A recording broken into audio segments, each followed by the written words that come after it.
এই মেদিনীপুরে এক জায়গায় জলসা করছি, হুজুর পাখির গল্প ধরেছে। পাখির, সে পাখি উড়িয়ে যাচ্ছে বাবা, বাসাতে 3টে ডিম পেড়েছে। পাখির গল্পই 2 ঘন্টা কেটে গেল, তাও পাখিটা উড়ে নাই। একজন মজমা থেকে বলছে, হুজুর পাখিটা কখন উড়বে? বলছে পরের বছর উড়ব। দিয়ে জলসা শেষ। এই পাখির গল্পে সমাজ কি পাবে?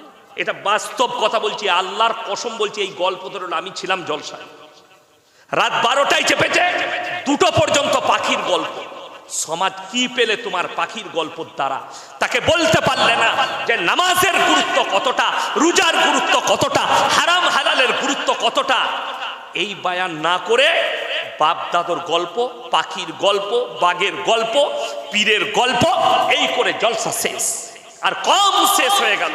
আর আমাদের কম, আমরা তাকে স্টেজে ধরতে পারলাম না যে আমরা গল্প শুনতে আসিনি। বাপ দাদর গল্প পরে শোনাবেন, মোবাইলে বলে দিবেন ঘরে বসে আমার বাপ দাদর গল্প, আমরা ফেসবুকে শুনে নেব। আজকে নামাজের কথা বলেন, আজকে রোজার কথা বলেন, আজকে কম কি করে বেঈমান কাফেরের হাত থেকে বাঁচবে এটা বলেন। আপনার বাড়ির কাছে কলেজ আছে, যদি হিম্মত থাকে প্রশাসন বাবুদিকে ডাকুন, এখানে বসে শুনবে। আমি বায়ান করে যাচ্ছি, আমি মৌলভী শওকতের বেটা ইয়াসিন বুক ফুলিয়ে বলে যাচ্ছি, আজকে ধ্বংস হয়ে গেল কম। আর ইহুদি নাসারা খ্রিস্টানরা বড় কার্যকলাপ চালিয়েছে ভারতের মাটিতে, তারা কামিয়াবি লাভ হয়েছে। তা না হলে কলকাতার বুকে আপনার বারাসাত থেকে শুরু করে কলকাতা নিউ মার্কেট, কলকাতা আপনার পার্ক স্ট্রিট, যতগুলো জায়গা আছে, অমুসলিম ভাইদের থেকে, খ্রিস্টানদের থেকে হিন্দু আর মুসলিমদের ছেলেরা ক্রিসমাস বেশি পালন করেছে। যদি কোনো হিন্দু ভাইদের পণ্ডিত থাকে বাপের বেটা, আর যদি আমার কাছে স্টেজে এসে বলতে পারে না হিন্দু ধর্মে ক্রিসমাস আছে, আলহামদুলিল্লাহ, আমি তার শুকর আদায় করি। মুসলমান আমরা ঈসা নবীকে বিশ্বাস করি যে আল্লাহর পয়গম্বর, সবাই করবেন, জোরে বলুন ইনশাআল্লাহ। Merry Christmas. এটা কি দিয়ে এলো? এটা কার লাগে? আরে এটা কি এমনি দিয়েছে? ই আমাকে হুজুর ভেবেছে, ও খেতে খেতে বায়ান করব। আমি পানি ছাড়া কিচ্ছু খাই না, আমার ইঞ্জিন গরম আছে, এমনি গরম লাগবে না, ঠান্ডা পানি আছে তো এখানে রেখেছি আমি। হ্যাঁ, তোমার চিন্তা নাই, তুমি বসো চুপচাপ, বায়ানটা শুনো খালি। আমি কি বীজ মেরে মেরে যাচ্ছি, তুমি বসে শুনো, তারপরে পরে বুঝি। চা লাগবে না, আমার ইঞ্জিন গরম আছে না? নাই আছে, আমার ইঞ্জিন ঠান্ডা থাকে না, অসুবিধা নাই। তো আমি যেটা বলছিলাম, কি বললাম ভুলে গেলাম। ক্রিসমাস, তারা বলে মেরি ক্রিসমাস। হাজার হাজার মুসলিম যুবক যুবতী তারা মেরি ক্রিসমাস পালন করছে। আর এগুলো কোনো চাষিবাসী নয়, এগুলো কোনো কাজ কারনেওয়ালা ছেলে নয়, এগুলো কোনো মেথর নয়, এগুলো মাঠে খাটা ছেলে নয়, সব কলেজ ইউনিভার্সিটি পড়ুয়া ছেলে মেয়ে। তারা গেইছে, তারা নগ্নতাকে বেশি পছন্দ করছে। আর পশ্চিমী দুনিয়াকে যারা ফলো করবে তারা নগ্নতাকে বেশি পছন্দ করবে। আর আল্লাহর কসম করে বলছি, ইসলাম নগ্নতা দেয়। যারা মনে করছেন এই মৌলবীরা মডেলিং জানে না, যুগটা মডেলিং, আল্লাহর কসম খেয়ে বলছি, তুমি যদি কলেজ স্টুডেন্ট হও, তুমি প্রফেসর হও, তুমি ইঞ্জিনিয়ার হও, আর তোমার যদি বাপের হিম্মত থাকে, তুমি স্টেজে এসে আমার কাছে পাশে বসো, তোমাকে কেউ আঘাত করবে না। আমি তোমার কাছে প্রমাণ দিয়ে যাব। এই বারাসাতের মাটিতে ইসলাম 1400 বছর আগে এসছে, ইসলাম মডেলিং ছিল, আছে, আর কিয়ামতের সকাল পর্যন্ত মডেলিং থাকবে। জোরে বলুন সুবহানাল্লাহ। তার 1 নম্বর প্রমাণ, এই বারাসাত থেকে যদি স্টার্ট করি, বারাসাত থেকে এয়ারপোর্ট, এয়ারপোর্টের রোড ধরে একবারই গিয়ে বালি ব্রিজ পার করে দিল্লি রোড, যতগুলো টাউন পড়বে, বিহার নয় দিল্লি পর্যন্ত, প্রত্যেকটা শহরে লাইসেন্সধারী মদের দোকান আছে না নাই? কথা বলেন। আচ্ছা, মদ খেলে লাভ আছে না ক্ষতি? ক্ষতি আছে। কোরআন কি বলেছে? তোমরা মদ স্পর্শ করো না। জোরে বলুন সুবহানাল্লাহ। তোমাদের জন্য নেশাগ্রস্ত জিনিস স্পর্শ করা হারাম। আল্লাহ হারাম করে দিলেন 1400 বছর আগে। আর তুমি লাইসেন্স দিয়ে রেখেছো। মডেলিং এর যুগ হচ্ছে, লাইসেন্স দিয়ে দাও, মদ খাও। যতগুলো জিনা হয়েছে, যতগুলো ধর্ষণ হয়েছে, যতগুলো মার্ডার হয়, সব নিশাগ্রস্ত অবস্থায় হয়, একটাও ভালো অবস্থায়। খোঁজ নেন, রক্ত টেস্ট করুন, রিপোর্টটা গিয়ে দেখুন। আর জি করে যে মেয়েটা ধর্ষণ হয়েছে যে ছেলেটার কাছ থেকে, এই ছেলেটা মদ্যপ অবস্থায় ধর্ষণ করেছে, খালি মুখে নয়, তবে তাকে মার্ডার করতে পেরেছে।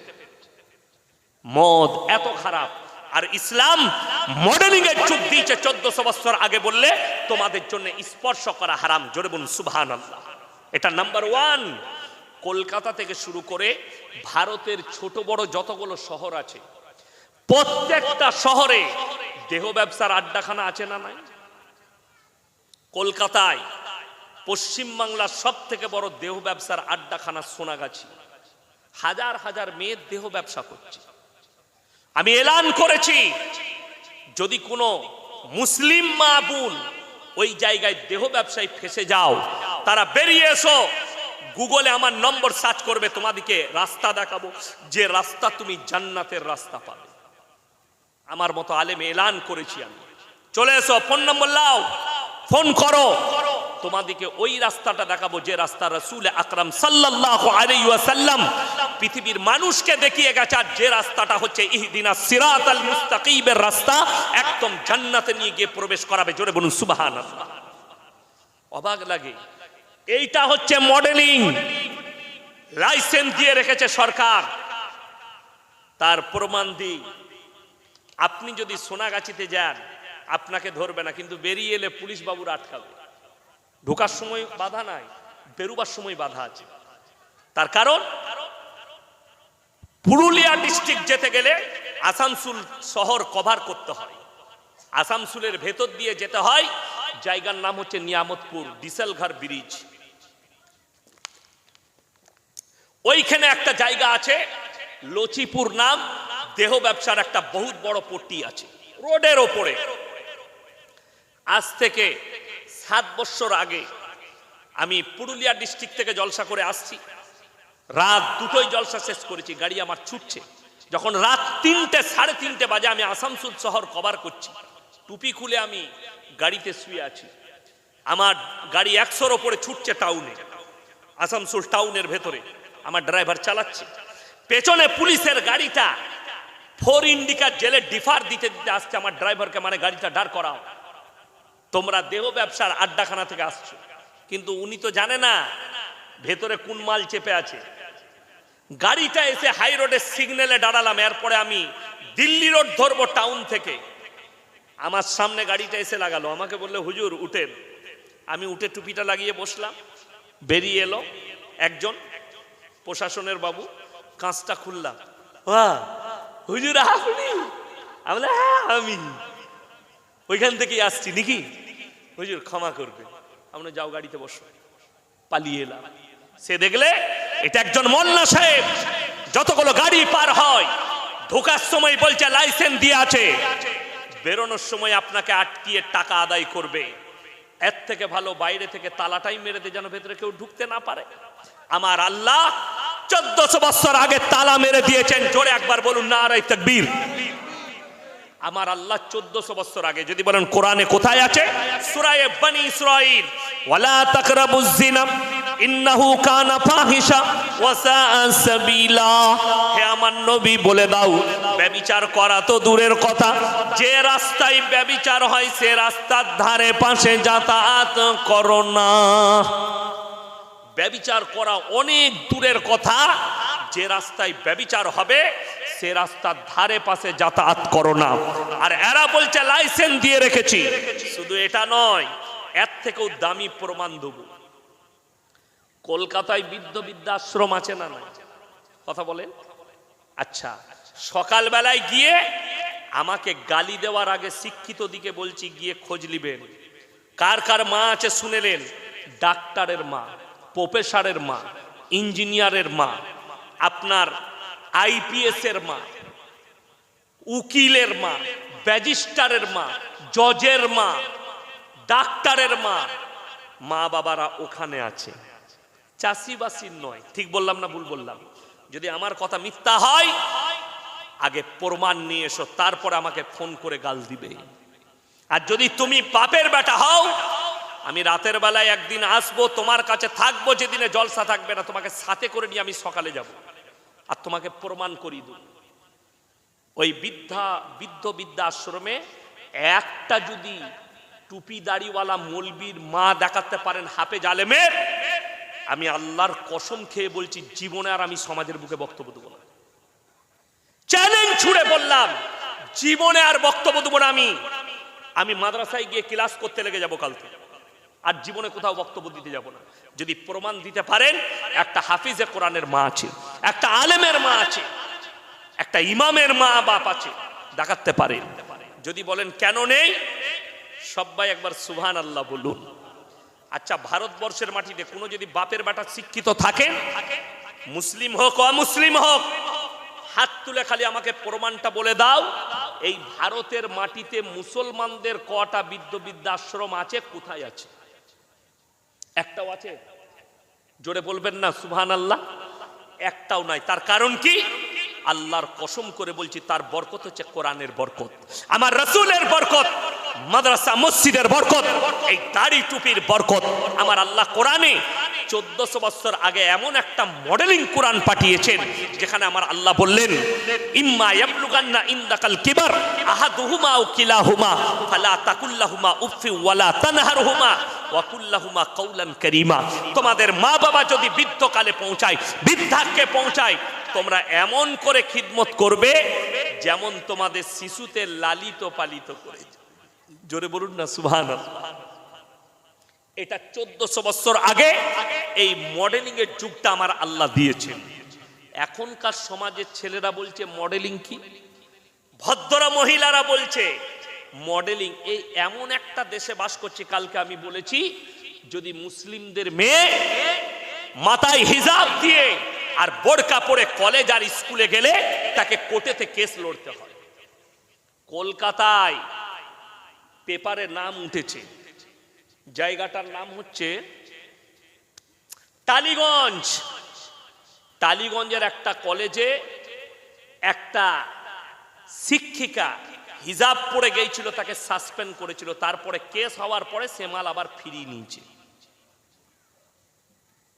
বড় কষ্ট লাগে, দুঃখ লাগে। একটা মুসলিমদের মেয়ে হিজাব পরলে, বোরকা পরলে তাকে কোর্টে কেস লড়তে হয়, আর যদি কেউ ন্যাংটো ঘুরে বেড়ায় এয়ারপোর্টে, তাকে বাহবা দেওয়া হয়, বিউটিফুল, নাইস। কেন? তার শরীর দেখতে পাচ্ছে, ওদিকে ভালো লাগছে। আমি বলেছিলাম ওই টালিগঞ্জের যে প্রিন্সিপাল যে ওকে সাসপেন্ড করেছে, ওই হারামের আওলাদ হচ্ছে জিনাখোর, মেয়েদের শরীর দেখতে পছন্দ করে, তাই তাকে বলেছে শরীর খুলে আসবে, মাথা খুলে আসবে, বুক খুলে আসবে, তাকে ওটা ভালো লাগে। আমার এটাই কষ্ট, দুঃখ, বেঈমান কাফেররা আপনার মাথায় চেপে বসলো। আজকের যুবতীরা বলছে মডেলিং এর যুগ, ছোট পোশাক পরাটা মডেলিং। হে আমার কলেজ ইউনিভার্সিটির যুবক যুবতীরা, ছোট পোশাক পরাটা যদি মডেলিং হয়, তুমি মাথায় রাখবে তোমার এলাকায় সব থেকে বড় মডেলিং হচ্ছে কুত্তাগুলো, যারা কোনো পোশাকই পরে না। তাদের থেকে বড় মডেলিং কেউ হতে পারে। যদি কেউ বলতে চাও স্কুল কলেজের প্রফেসর ইঞ্জিনিয়ার, এখানে আসুন, কোরআন খুলে দেখাবো। আমার মোবাইলে গোটা কোরআনের তফসিল লোড করা আছে, আমি খুলে দেখিয়ে দেবো। আল্লাহ তাআলা কোরআনে বলেছেন নারীদের জন্য, ওয়াদরিব খুমুরিহিন্না আলা জুনুবিহিন, হে নারী তুমি নিজেকে ঢেকে নাও, পর্দা নির্ধারিত করো, তোমরা কোনোদিন ধর্ষিতা হবে না, লাঞ্ছিত হবে না। আপনাদেরকে বুঝাই, একটা চকলেট দোকানে বিক্রি হচ্ছে 1 টাকা দাম, সেটা খুলে বিক্রি হয় না প্যাকেটের ভেতরে, কথা বলে না, ছোট্ট প্যাকেটে। যদি ওইটা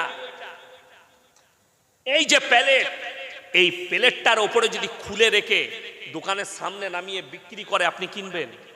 কেন কিনবেন না? মাছি বসেছে, ধুলো পড়েছে, চকলেটের ইজ্জত নষ্ট হয়ে গেছে।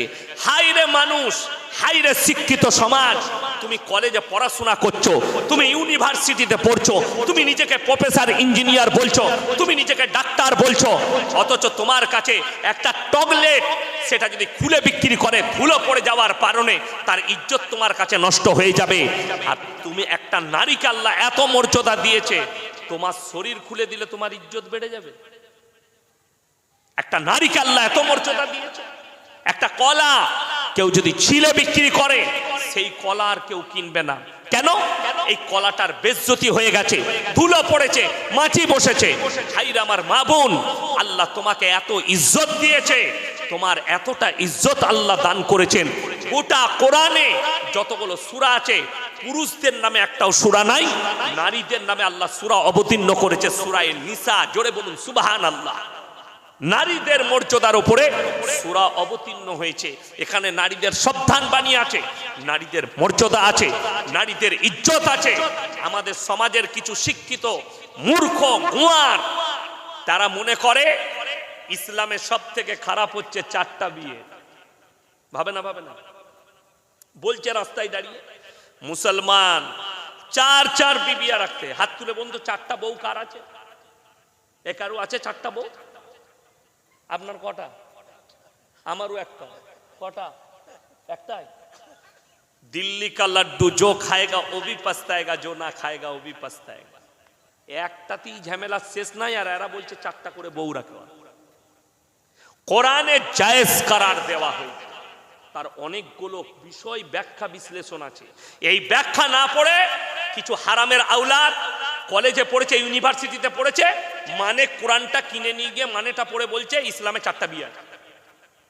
হারামখোর ওই কোরআনের তফসির পড়ার জন্য, আপনাদেরকে ইমানদারির সঙ্গে বলি, কেউ মানে কোরআনটা পড়ে বলছে আমি কোরআনটা বুঝে গেছি, কোরআনের ব্যাখ্যা বুঝে গেছি।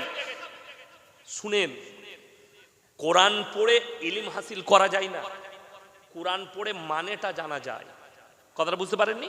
কোরআন পড়ে, এরপর বলে দিই, কোরআনে এমন কিছু কথা আছে যেগুলো আমল আপনার জন্য চলবে না, আপনার জন্য আমল চলবে না, আপনার আমার জন্য প্রযোজ্য নয়।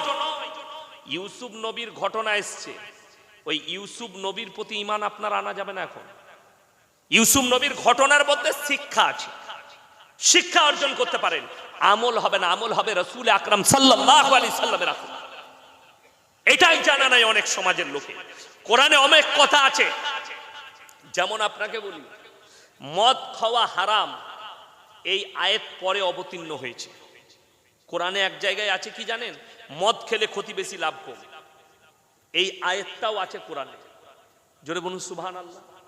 তো এই আয়াতটা যদি কোনো হারামখোর কলেজে পড়ে আর ওইটা যদি চোখে পড়ে, জোরে বাপরে, এই মৌলবীরা তো ধোঁকাবাজ, এইখানে লেখা আছে মদ খেলে ক্ষতি বেশি, লাভ কম, তাড়াতাড়ি এক পেটি লিয়াই চালায়। কথাটা বুঝতে পেরেছেন না পারেননি? ওইটা পড়ে সে হালাল করে মদ খাচ্ছে, সে হারামের আওলা। আপনাকে বুঝিয়ে দিই, আপনার বাড়িতে জামাই এসছে, আপনি বেটাকে ফদ্দ করেছেন, ফদ্দ করে দেয় না, দেয় না, মালগুলো ভুলে যাবে। তাকে লিখে দিয়েছে 1.5 কেজি ওজনের রুই মাছ নিবি, দেশি মুরগি 1 কিলো নিবি, পোলট্রি মুরগি 1.5 কিলো নিবি। ছেলে বাজারে চলে গেছে ফদ্দ নিয়ে, জামাই ঘুম থেকে উঠেছে, তো বিটিকে বললে জামাইয়ের লেগে রুই মাছ আনতে দিয়েছে। জামাইকে গিয়ে বলে তোমার লেগে রুই মাছ আব্বা আনতে দিয়েছে। বলে আমি তো রুই মাছ খাই না, আমি কাতলা খেতে ভালোবাসি। জামাই শ্বশুর আবার বেটাকে ফোন করলে, শোনো তোমার বুনাই রুই মাছ খেতে ভালোবাসে না, তুমি কাতলা মাছটা আনবে। লেখা হয়েছে কি ফদ্দতে, কি লেখা আছে? রুই মাছ, আসছে কি কাতলা। কথাটা রইতো, কাজ বাতিল হলো। লেখাটা রয়েছে রুই মাছ, তার হুকুমকে বাতিল করে দেয়া হলো, আর হুকুম জারি হলো কাতলা মাছ নিয়ে এসো। কথাটা রহিত, কাজ বাতিল। আল্লাহ তাআলা কোরআনে প্রথমে বললেন মদ খেলে ক্ষতি বেশি, লাভ কম। যখন আল্লাহ তাআলা দেখলেন আল্লাহ রসুলের সাহাবীরা এরপরও মদ ছাড়ছেন না, মদের দ্বারা ক্ষতি হচ্ছে, এরপরে আল্লাহ আবার আয়াত অবতীর্ণ করলেন তোমাদের জন্য নিশাগ্রস্ত জিনিস স্পর্শ করা হারাম। জোরে বলুন সুবহানাল্লাহ। ওই কথাটা রহিত, কোরআনের আয়াত রয়ে গেছে, কাজকে বাতিল করা হলো পরবর্তীতে যখন আয়াত অবতীর্ণ হলো। তোমার চোখে যদি ওই আয়াতটা না থাকে আর ওইটা থাকে, তুমি মদ পান করবে। এই জন্য আলেমের প্রয়োজন। আমি এখন এসছি বর্ধমান থেকে, আমি যদি আপনাদেরকে বলি বাবা আমি ইয়াসিন সাহেব জলসা করতে এসছি, আর আমি 6 মাস ধরে ক্যান্সার কিভাবে চিকিৎসা করতে হয় তার বইপত্রগুলো আমি মার্কেট থেকে কিনে পড়ছি, তো মোটামুটি আমি শিখে গেছি। অপারেশন করব, যদি কোনো ক্যান্সারের রোগী থাকে আমার কাছে নিয়ে আসবে, টিউমার আর ক্যান্সারে। যদি বলে হুজুর কি দিয়ে করবেন, কুদাল আর গাঁইতি দিয়ে করব। আমাকে কি বলবো, হুজুরের মাথাটা খারাপ হয়ে গেছে, বলবেন না? বলবেন না যে হুজুরের মাথাটা চলে গেছে? আচ্ছা, বই পড়ে কখনো চিকিৎসা করা যায়? কথা বলে না? দুটো বই পড়ে চিকিৎসা করা যায়? আপনি বলছেন ডাক্তার হতে গেলে তাকে ডিগ্রি হাসিল করতে হবে, আপনি বলছেন প্রফেসর হতে গেলে তাকে ডিগ্রি হাসিল করতে হবে, চিকিৎসা করাতে গেলে তাকে ট্রেনিং নিতে হবে, বাজাপ্তা মেডিকেল কলেজে তাকে পড়াশোনা করতে হবে, ডিগ্রি হাসিল করতে হবে। আর তুমি মানুষের কাছে কোরআনের তাফসীর করবে, তোমাকে মাদ্রাসায় পড়া লাগবে না, তোমাকে গ্রামার জানতে হবে না আরবির, তুমি খালি মানে কোরআন পড়ে লোককে ব্যাখ্যা করবে, তো তুমি অপব্যাখ্যা করবে। কোরআনে এমন কিছু কথা আছে যেগুলো আমল করা যাবে না, যেগুলো শুধুমাত্র রহিত হয়ে গেছে, কাজ বাতিল হয়ে গেছে। অর্থাৎ তুমি ওইটা আমল করতে লাগবে, তুমি যদি আলেম না হও। ওই জন্য আপনাকে বুঝতে হবে আমার ভাই, কোরআনে আল্লাহ রাব্বুল আলামিন ডাইরেক্ট বলে দিলেন ওয়ালা তাকরাবুজ জিনা ইন্নাহু কানা ফাহিশা ওয়া সাআ সাবিলা। ব্যভিচার করা অনেক দূরের কথা, যে রাস্তায় হয় ধারে পাশে যেও না। রাসূল আকরাম সাল্লাল্লাহু আলাইহি সাল্লামের কাছে যেদিনে পর্দা ফরজ হয়েছে, হাদিস শরীফে আছে, অনেক মূর্খ, জ্ঞান গর্ব অর্জন করা মূর্খ, জ্ঞান আছে কিন্তু তারা হচ্ছে মূর্খ। কেমন মূর্খ? পাপ করার জন্য মূর্খ তারা, তারা দিন বুঝতে চায় না। অনেকজন বলছে মৌলবীরা জানে না, আল্লাহ নবীর বিবিও ব্যবসা করেছে। কে বললে আমরা জানি না নবীর বিবি ব্যবসা করেছেন? আল্লাহ রাসূল সাল্লাল্লাহু আলাইহি সাল্লামের প্রথম বিবি হযরতে খাদিজাতুল কুবরা রাদিয়াল্লাহু তাআলা আনহা, তিনি সেই যুগের আরব দুনিয়ার 10টা বড় ব্যবসায়ীর মধ্যে তিনি একজন ছিলেন। জোরে বলুন সুবহানাল্লাহ। কিন্তু যেদিন থেকে পর্দা ফরজ হলো সেদিনে কি বললেন জানেন? কে? হযরতে খাদিজা, ইয়া রাসূলুল্লাহ, পর্দা ফরজ হয়ে গেছে, আমার যতগুলো ব্যবসার সম্পদ আছে আমি আপনাকে উর্সে দিলাম, আপনি 2 হাত খুলে ব্যবসা করুন আর ইসলামের জন্য খরচ করুন। জোরে বলুন সুবহানাল্লাহ। রিওয়ায়েতে আছে সেই দিন থেকে সাহাবীর এবং রাসূলের কোন বিবি পায়ের নখটা পর্যন্ত হুজরাখানা থেকে বের করে। এটা সহি হাদিস। আমার ভাই, আমাদের দেশে একটা নবীন নামে একটা অপব্যাখ্যা চলে। কি? অনেকজন বলে, শিক্ষিত লোক, আল্লাহর নবী বলেছে শিক্ষার জন্য চীন দেশে পাড়ি দাও। শুনেছেন না শুনেননি? শুনেননি আপনারা? আল্লাহর নবী বলেছে শিক্ষার জন্য চীন দেশে পাড়ি দাও। এই হাদিসটা যদি কেউ দেখাতে পারে, বুখারী, মুসলিম, আবু দাউদ, ইবনে মাজাহ, নাসাই শরীফ, মিশকাত শরীফ, মুসলিম শরীফ কোন জায়গা থেকে বার করে, আমি ইয়াসিন ক্ষমা চেয়ে নেব তার কাছে। এইটা হাদিসই নয়, নবীর নামে অপব্যাখ্যা করা হয়েছে, নবীর নামে তহমত লাগানো হয়েছে। অরিজিনাল হাদিস যেটা সহি হাদিস, সেটা হচ্ছে নবীজি বললেন প্রত্যেকটা মুসলমানের নরনারীর জন্য দ্বীনি শিক্ষা অর্জন করা ফরজ। কথাটা বুঝতে পারেননি? দ্বীনি শিক্ষা কতটা? আলেম হওয়া লাগবে না, মুফতি হওয়া লাগবে না, মৌলবি হওয়া লাগবে না, আপনাকে অতটা ইলম হাসিল করতে হবে যতটা করলে হারাম হালাল চিনতে পারেন, দ্বীন আর বদ্দীন চিনতে পারেন, শিরক আর বিদআত চিনতে পারেন, কুফরি চিনতে পারেন। বেঈমান কাফেররা যে জালটা ছুটছে সেই জালটা যেন আপনার চোখে দেখতে পান। এরা তো ঠান্ডা মাথায় আপনাকে জিনা করাচ্ছে আমাদের যুবক যুবতীকে। আল্লাহ রাসূল সাল্লাল্লাহু আলাইহি সাল্লামের হাদিস, বর্বরতার যুগের পাপগুলো আখরি জামানায় মডেলিং হয়ে ফিরবে।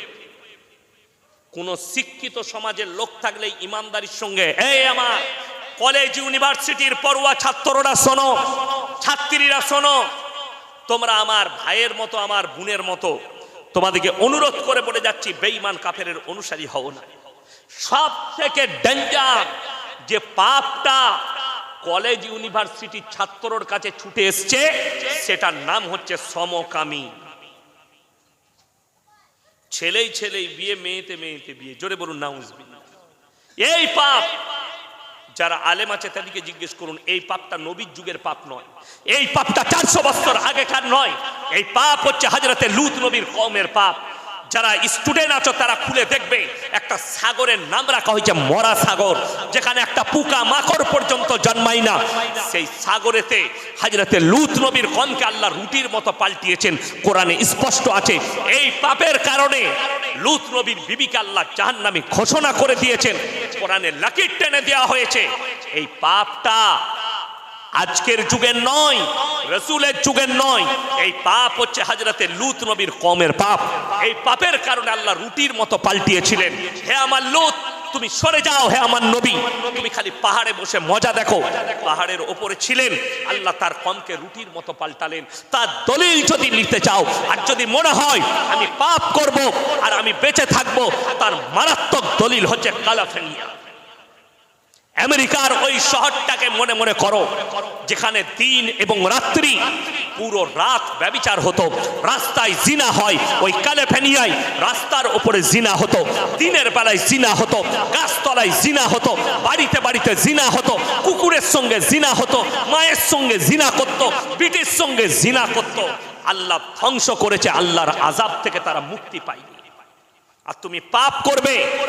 যে আমার যুবক যুবতী শোনো, তোমার যদি মনে হয় আমার বাপ তাহাজ্জুদ গুজার, আমার বাপ হাজী সাহেব, আমার মা তাহাজ্জুদ গুজার, আমি যত রকমের পাপ করি অবশ্যই আমাকে জান্নাতে নিয়ে যাবে, এই স্বপ্ন দেখা ভুলে যাও।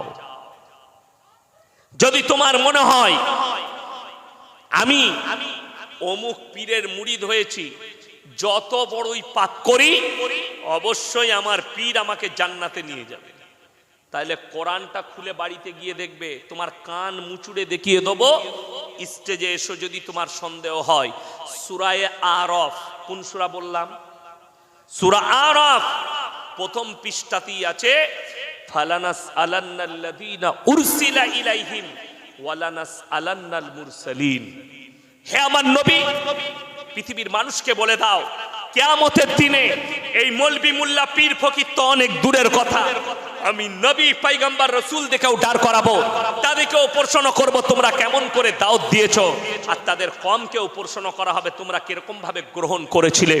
উভয়কে জিজ্ঞাসাবাদ করা হবে আর বিপদে পড়ে যাবে। কোরআন পৃথিবীর ইতিহাস খুলে দেখো, লূত নবীর কওমকে পাল্টিয়েছেন আল্লাহ তাআলা রুটির মতো। এই সমকামীর কারণেই, তারাই ছিল সমকামী। হযরতে লূত নবী তাদের কাছে বিনীত অনুরোধ জানিয়েছেন, তোমরা ফিরে এসো আল্লাহর রাস্তায়। এই পাপ জঘন্য পাপ, আল্লাহ তাআলা হালাল রাস্তা দিয়েছে, আল্লাহ তাআলা সঠিক রাস্তা দিয়েছে, তোমরা সেই রাস্তায় মিলামিশা করো। তোমরা জিনায় ওইভাবে তোমরা সমকামিতে লিপ্ত হইও না। আল্লাহ তাআলার কুদরতের সঙ্গে খেলা করো না, আল্লাহ তোমাদেরকে ধ্বংস করবেন। আল্লাহ বললে সরে যাও। কোরআনে আছে দুজন নবীর বিবিকে জাহান্নামে দেবো, তারা নবী হওয়ার পরেও আটকাতে পারবে না। দুজন নবীর বিবি। হে আমার কলেজ ইউনিভার্সিটির পড়ুয়ারা, যারা মনে মনে করছেন আমরা যত ধরনের পাপ করি, আমি যদি মারা যাই আমার বাম্মা দোয়া করে জান্নাতে দেবে, তোমার বাম্মা তো দূরের কথা, গোটা পৃথিবীর মৌলবীকে যদি এক কাছে করে দোয়া করাও, আর তুমি যদি পাপের সাগরে ডুবে থাকো, তুমি যদি বেঈমান হও আর কুফরিতে ডুবে থাকো, আল্লাহর কসম তুমি জান্নাতের খুশবু পর্যন্ত পাবে না। যদি বলেন কেমন করে, পৃথিবীতে নবীজির থেকে দামি লোক পৃথিবীতে কেউ এসছে? জোরে বলুন। আর কেউ আসবে? আসবে না। নবীজি সাল্লাল্লাহু আলাইহি ওয়াসাল্লাম riwayate আছে, ছুটে এলেন, এসে বললেন, ইয়া রাসূলুল্লাহ, আপনার চাচা যান মৃত্যুর শয্যায় আছে, মারা যাবে। নবীজি ছুটলেন, জাকামদানি হচ্ছে তখন, মালাকুল মউত ফেরেশতা হাজির। নবীজি হাতটা টিপে ধরলেন, আর চাচা একবার খালি কলমাটা পড়ে লাও, আমি আল্লাহর নবী, আমি তোমার ভাইপো, তোমার জন্য আল্লাহর কাছে কেঁদে কেঁদে ক্ষমা চাই, বিসমিল্লাহ। আল্লাহর নবীর চাচা কি উত্তর দিল জানেন? হে আমার ভাইপো, আমি যদি বার্ধক্যে কলমা পড়ি লোকে বলবে মৃত্যু ভয়ে কলমা পড়েছে, আমি কলমা পড়তে পারবো না। আল্লাহ আয়াত পাঠালেন কার কাছে? নবীজির কাছে। কি বলে? ইন্নাকা লা তাহদি মান আহবাবতা ওয়ালাকিন্নাল্লাহা ইয়াহদি মান ইয়াশা। হে আমার বিশ্বনবী, পৃথিবীর মানুষকে বলো, হিদায়েতের দপ্তরটাই আমার আল্লাহর হাতে। আমার ইচ্ছা নেই তোমার চাচা কলমা পড়তে পারবে না। নবীজির চোখে পানি। আল্লাহ তাআলা ঘুরিয়ে দিলেন, বললেন তোমার চাচা কলমা পড়তে পারবে না, যেহেতু আমার ইচ্ছা নেই, আমার আল্লাহর ইচ্ছা নেই। রাসূলের চোখে পানি এলো, চাচা যান দুনিয়া ছাড়লেন। এরপরে আল্লাহর নবী আল্লাহর কাছে কি বলে কাঁদতে লাগলেন, ওগো আল্লাহ, তুমি আমাকে যতদিন না নিষেধ করছো, আমি আমার চাচার কাছে, আমি তোমার কাছে আমার চাচার জন্য কেঁদে কেঁদে ক্ষমা চাইবো। আল্লাহ নবী এরপর কাঁদতে লাগলেন, আল্লাহ গো, এটা আমার চাচা, এটা আমার হিতাকাঙ্ক্ষী চাচা, আল্লাহ তুমি একে ক্ষমা করে দাও। আল্লাহর কাছে কেঁদে কেঁদে ক্ষমা চাইতে লাগলেন। আল্লাহ তাআলা কি উত্তর দিলেন জানেন? কি উত্তর দিলেন? যখন হাত তুলে কাঁদতে লাগলেন, আল্লাহ তাআলা আয়াত পাঠালেন। এখানে দুজনকে উপদেশ দিলেন। কজনকে বললাম? দুজন। মা কানা লিন নবী ওয়াল্লাযীনা আমানু আন ইস্তাগফিরু লিল মুশরিকিন ওয়ালাউ কানু উলি কুরবা। হে নবী এবং মুমিন দুজনরা শোনো, তোমরা তাদের জন্য দোয়া করতে পাবে না যারা মুশরিক বেঈমান কাফের বাদ্দিন হয়ে মারা গেছে, যদিও তারা তোমাদের নিকটতম আত্মীয় হয়। কোরআন, যদি তোমার নিকটতম আত্মীয় হয় তাও দোয়া করতে পাবে না। আর বড় কষ্ট লাগে, বারাসাত সিগন্যালে 4 বোতল মদ খেয়ে মারা গেছে অ্যাক্সিডেন্ট হয়ে, বলে কোনো অসুবিধা নাই, বর্ধমান থেকে ইয়াসিন হুজুরকে দাওয়াত দেবো, মিলাদ পড়িয়ে দোয়া করে জান্নাতে ভরবি। তোর হুজুরও মার খাবে, তুইও খাবি। এইটা হচ্ছে দুঃখের। আপনি মনে করছেন জান্নাত এত সহজ? আচ্ছা বলুন তো, কোন মানুষ যদি রাস্তায় দাঁড়িয়ে থাকে পুকুরের পাড়ে, তার সন্তান পড়ে গেলে বাপ ঝাঁপ দেবে না? দেবে না? সাঁতার না জানলেও ঝাঁপ দিবে। পৃথিবীতে এমন একজন নবী, তিনি নৌকার ওপরে বসে নিজের সন্তানের মৃত্যুর তাণ্ডব দেখেছেন। তেনার নাম হচ্ছে হযরতে নূহ নবী। তেনারও বিবি জাহান্নামে যাবে। এই দুটো মায়েরা শুনবেন ভালো করে, এই দুটো নবীর বিবির মারাত্মক দুটো অপরাধ, জাহান্নামে যাওয়া। নাম্বার 1, আল্লাহর অবাধ্যতা করা, আল্লাহর নবীকে না বিশ্বাস করা, আল্লাহকে না বিশ্বাস করা, এটা নাম্বার 1। নাম্বার 2, গুরুতর অপরাধ, নিজের স্বামীর অবাধ্যতা করা। আমাদের অনেক মেয়েরা স্বামীকে মনে করে এটা আমার গোলাম। এটা রাসূলের হাদিস। কিয়ামতের আলামতের মধ্যে একটা আলামত তোমরা বুঝতে পারবে, পুরুষরা, ছেলেরা যখন বিবির গোলামি করতে লাগবে। কিয়ামতের আলামত। কথাটা বুঝতে পেরেছেন? হ্যাঁ, অনেক যুবক আছে, বউ যদি বলে একটু পায়ে তেল দিয়ে দেবো, না না সোনা তোমাকে দিতে হবে না, আমি খুব ভালোবাসি। হারামখোর, তুই তো চরিত্রটা খারাপ করেছিস। তেল দিতে দাও, খিদমতটা শিখাও, দোয়া পাবে, স্বামীর খিদমত। তুমি গোলাম হয়ে গেছো। আমার ভাই, এই দুজন নবীর বিবি গুরুতর দুটো অপরাধ করার কারণে জাহান্নামে যাবে। হযরতে নূহ নবী নৌকার উপরে, তার ছেলে কিনান পানিতে হাবুডুবু খাচ্ছে, দরিয়ার পানিতে। আল্লাহ গোটা পৃথিবীতে প্রলয় ঘটিয়েছেন। আমেরিকার ক্যালিফোর্নিয়ায় যেমন ভাবে আগুন ধরিয়েছে, সুপার পাওয়ার হুঁটো গেড়ে দিয়েছে, নূহ নবী জাওয়ানায় আল্লাহ রাব্বুল আলামিন গোটা পৃথিবীকে ডুবিয়েছিলেন। মুফাসসিরিনরা লিখছেন, সমুদ্রের পানিকে আল্লাহ 1250 ফুট উপরে, 1200 ফুট উপরে তুলে দিয়েছিলেন। আর সব থেকে বড় পৃথিবীর প্রলয়, গোটা পৃথিবী ডুবে গিয়েছিল সেই যুগে। আর নূহ নবীর কম হাবুডুবু খেয়ে মারা যাচ্ছে। নূহ নবী যখন দেখলেন আমার চোখের সামনে আমার সন্তান মারা যাচ্ছে, থাকতে না পেরে আল্লাহকে বললেন, লা আসিমাল ইয়াউমা মিন আমরিল্লাহ, ওগো আল্লাহ, এটা আমার ওরসজাত পুত্র, তুমি একে রক্ষা করো। আমার আল্লাহ সঙ্গে সঙ্গে উত্তর দিলেন, লামিনাল খাসিরিন, যে আমাকে মানেনি, আমার নবীকে মানেনি, আমার দ্বীনকে মানেনি, তার জন্য তুমি আমার কাছে আবেদন নিবেদন করো না, তা না হলে তোমাকেও ক্ষতিগ্রস্তদের মধ্যে ফেলে দেব। এটা কোরআন। হযরতে নূহ নবীর হাত নেমে গেল। আমার মায়েরা বোনেরা, তোমরা যদি মনে মনে ভাবো আমরা পাহাড় করে দেব, পাপের সাগরে ডুবে থাকবো। অবশ্যই আমার স্বামী তাহাজ্জুদ গুজার, আমার বাপ আছে তাহাজ্জুদ গুজার, আমাদেরকে জান্নাতে নিয়ে যাবে। তোমাদের জন্য দুটো মারাত্মক কি দৃষ্টান্ত, মারাত্মক। একজন হচ্ছেন হযরতে নূহ নবী, একজন হচ্ছে লূত নবী। আমার আল্লাহ কোরআনে বললেন, দারাবাল্লাহু মাসালাল লিল্লাযীনা কাফারু ইমরাতা নূহি ওয়া ইমরাতা লূত কানাতা তাহতা আবদাইন মিন ইবাদিনা সালিহাইনি ফাকানাতাহুমা ফালাম ইউগনিয়া আনহুমা মিনাল্লাহি শাইয়্যা ওয়া কিলা আদখুলান নার মা'আদ দাখিলিন। আমার দুজন উলুল আযম নবী, হাবিব পয়গম্বর নূহ নবী আর লূত নবী দুজনের বিবিকে জাহান্নামে দেব। তারা নবী হওয়ার পরেও আটকাতে পারবে না। নবীরা কিয়ামতের দিনে কোরআনে আছে চুপ করে দাঁড়িয়ে থাকবে, তাদের বিবিরা জাহান্নামে যাবে। নাম্বার 3, ফিরাউন জাহান্নামী না জান্নাতি? কথা বলেন। ফিরাউন জাহান্নামী। আল্লাহ কোরআনে ঘোষণা করে দিয়েছেন, লাকির টেনে দিয়েছেন, ফিরাউন জাহান্নামী। আল্লাহ কোরআনে লাকির টেনেছেন, তার বিবি আসিয়া জান্নাতি। জোরে একবার বলুন সুবহানাল্লাহ।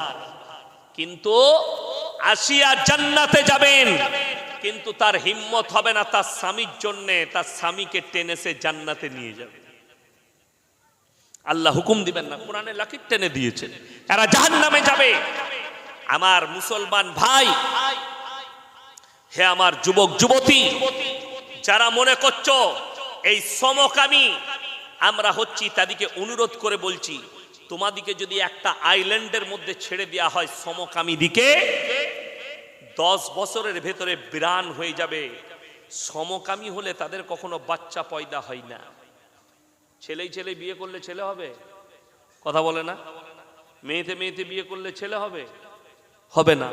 কুদরতের সঙ্গে ছেড়খানি যারাই করবে, আল্লাহ তাদেরকে মারাত্মক আযাবে লিপ্ত করে দিবে। কুদরতের সঙ্গে ছেড়খানি। ওই ক্যালিফোর্নিয়ায় সব থেকে বেশি, আমেরিকার মধ্যে সমকামী থাকে ক্যালিফোর্নিয়ায় সব থেকে বেশি। ওই জায়গাকে আল্লাহ ধ্বংস করে দেয়। নূহ লূত নবীর কমকে যেভাবে আল্লাহ ধ্বংস করেছে, এই পাপটা সেই যুগের পাপ। শুনেলেন আল্লাহ রসুলের হাদিস, তোমরা বুঝতে পারবে নারী পুরুষ যখন কুকুরের মতো জিনা করতে লাগবে রাস্তাঘাটে, পতিতালয়ের থেকেও মারাত্মক বড় পতিতালয় এখন কলকাতার নয়, গোটা ভারতবর্ষে যতগুলো পার্ক আছে, এই পার্কগুলো এগুলোই জিনা করছে। কারা? স্কুল কলেজ ইউনিভার্সিটির পড়ুয়ার স্টুডেন্টরা এগুলো জিনায় লিপ্ত হচ্ছে। তারা পার্কে যাচ্ছে কলেজের নাম করে, স্কুলের নাম করে, আর এরা জিনায় লিপ্ত হচ্ছে। আমার ভাই, মারাত্মক সাবধান বাণী দিয়েছে কোরআন, জিনায় লিপ্ত হলে তোমরা মহা বিপদে পড়বে। আল্লাহ তাআলা মুমিনদের যে আখলাক বর্ণনা করেছেন, যারা বলছেন আমরা মুমিন হব, তাদের 1 নম্বর আখলাক হচ্ছে কাদ আফলাহাল মুমিনুন। তারা যদি মুমিন হতে চায়, নাম্বার 1 গুণ আনতে হবে আল্লাযীনা হুম ফি সলাতিহিম খাশিউন। তারা যেন ধীর স্থির ভাবে নামাজ আদায় করে। আমাদের দেশের লোক নামাজ পড়লেও পাইকিরি নামাজ পড়ে, ঠিক কিনা? 3টে নামাজি আছে কোয়ালিটির আমাদের দেশে। কটা বললাম বাবা? 3টে। 1 হচ্ছে 5 ওয়াক্তের, 2 হচ্ছে জুম্মার, আর 3 হচ্ছে ঈদ আর বাকরা ঈদ। ঠিক বললাম? ঈদের দিনে লাপাই কারা বেশি? যারা জীবনে নামাজ পড়ে না, খালি ঈদ পড়তে এসে সেই মালটা বেশি লাপায়। পেছনে কাতারে দাঁড়াবে, শ্বশুররা একটা তোয়ালি দিয়েছে, হারাম করে তোয়ালি লেপটিয়ে চলে এসছে, হুজুর নিয়তটা বলে দিবেন তো। নিয়ত নিয়ে কি করবি বে? আত্তাহিয়াতু জানে না, দরুদ শরীফ জানে না, সানা জানে না, দোয়ায়ে মাসুরা জানে না, তাসবিহ জানে না, খালি বলছে হুজুর নিয়তটা বলে দিবে। ঝাঁটা জুতো খাবি, কবরে যা। আমি যেখানে নামাজ পড়াই, একজন কানে কানে এসে বললে হুজুর নিয়তটা বলবেন। আমি বললাম আত্তাহিয়াতু জানিস? হ্যাঁ। সানা জানিস? জি না। আমরা কিছু জানি না। বলে না। আমি তুই খালি মাথা ঠোক, তোর হয়ে যাবে, তোকে কিচ্ছু জানতে হবে না, নিয়তটাও করতে হবে না, খালি মাথাটা ঠুকবি আমার সাথে সাথে। কত দুঃখ লাগে, নামাজই জানে না। যেমন আমাদের দেশে, আচ্ছা কেউ যদি জানাজার নামাজ ছেড়ে দেয়, গুনাহ আছে? কোনো মৌলবি যদি বলতে পারে গুনাহ আছে, আমি আর জীবনে বক্তব্য দেবো না। কারুর যদি জানাজার নামাজ ছেড়ে যায়, কোনো গুনাহ নাই। কিন্তু কোন লোক যদি জেনে সুঝে ফরজ নামাজ ছাড়ে গুনাহ আছে না নাই? গুনাহে কবিরা, বড় গুনাহ।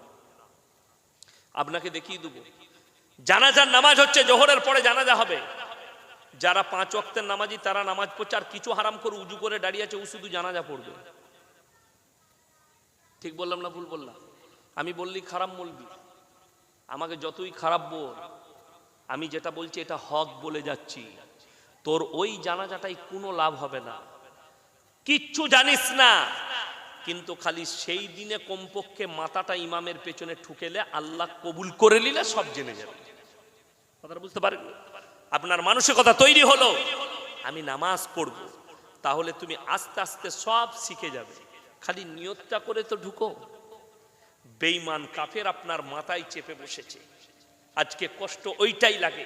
বুখারী শরীফের হাদিসে আছে পুরুষরা টাকনুর ওপরে কাপড় পরবে, রাসূল সাল্লাল্লাহু আলাইহি সাল্লাম বললেন। কিন্তু বেঈমান কাফেররা ঠান্ডা মাথায় কিভাবে কাজ করেছে দেখলেন। যতগুলো যুবকদের আমরা প্যান্ট কিনছি মার্কেটে, সব টাকনুর নিচে। পুরুষরা, যুবকরা যে প্যান্টগুলো পরছে, আমি প্রতি বছর একবার মুম্বাই যাই, আমার জলসা শেষ হয়ে যায়। আজকেই আমি প্লেনের টিকিট দেখছিলাম, মে মাসের 5 তারিখের পরে আমি মুম্বাই চলে যাব। ওখানে আমার ভাইরা ভাই থাকে, আরো বন্ধু বান্ধব আছে, ওখানে 1 সপ্তাহ হাওয়া খাই থাকি।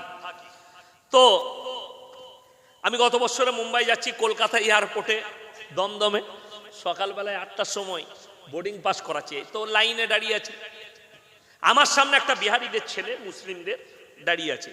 এমন একটা প্যান্ট পরেছে, পেছন থেকে মনে হচ্ছে খুলে পড়ে যাবে। আমি তাকে বললাম ভাইয়া থোড়া উপর কর লো না তো পিছে গড়বড় হয়ে যায়। সে তখন বলছে হাজরত ये ডিজাইন, আমরা সালা ऐसा भी ডিজাইন का প্যান্ট निकाल चुका है। এরপর ভেবে দেখুন এই ছেলেটা যে প্যান্টটা পরেছে, এই প্যান্ট পরে ই যদি মসজিদে নামাজ পড়তে যায়, তার পেছনে যে নামাজ পড়বে তার আর নামাজ হবে? ও তো সিজদায় গেলে পেছনে যে থাকবে সে আলী বাবার গুফা দেখতে পাবে, নামাজ শেষ। কথা বুঝতে পারেননি? নামাজ বরবাদ, হারাম হয়ে যাবে। ওই জন্যে আচ্ছা বলুন তো, প্রত্যেকটা স্কুলে ইউনিফর্ম আছে না নাই? কথা বলে না? প্রত্যেকটা কোম্পানির ইউনিফর্ম আছে না নাই? ইউনিফর্ম আছে। আর আপনি আল্লাহর ঘরে যাবেন, ইউনিফর্ম থাকতে হবে না? আল্লাহ ঘরে ইউনিফর্ম কি? লম্বা জামা। যদি বলেন হুজুর আমি চাকরি করি, কি হয়েছে? তোমার ব্যাগের ভেতরে একটা পাঞ্জাবি থাকবে, তুমি যখন নামাজ পড়বে খালি পাঞ্জাবিটা লাগিয়ে নামাজ পড়ে দিবে, যাতে তোমার কোমর না বেরিয়ে যায়, যাতে তোমার পাছা না বেরিয়ে যায়। এই লম্বা পাঞ্জাবি পরলে কিছু বেরোবার ভয় থাকবে? ভয় থাকবে না। শুনেলেন হে আমার যুবক, প্যান্টটা শুধুমাত্র নামাজের সময় গুটোনোটাই ফরজ নয়, সুন্নত নয়, অল টাইম টাকনুর ওপরে পড়তে হবে। তুমি যদি দেখো প্যান্টটা কিনলাম, প্যান্টটা একটু বড় আছে, তুমি টাকনুর ওপরে 4 আঙ্গুল প্যান্টটা কেটে দাও, দর্জির কাছে নিয়ে গিয়ে দিয়ে সেই প্যান্টটা পরো। যারা টাকনুর নিচে জিদ করে পায়জামাটা পরবে, প্যান্টটা পরবে, ওই অঙ্গগুলো আল্লাহ জাহান্নামের আগুনে জ্বালাবেন। বুখারী শরীফের হাদিস।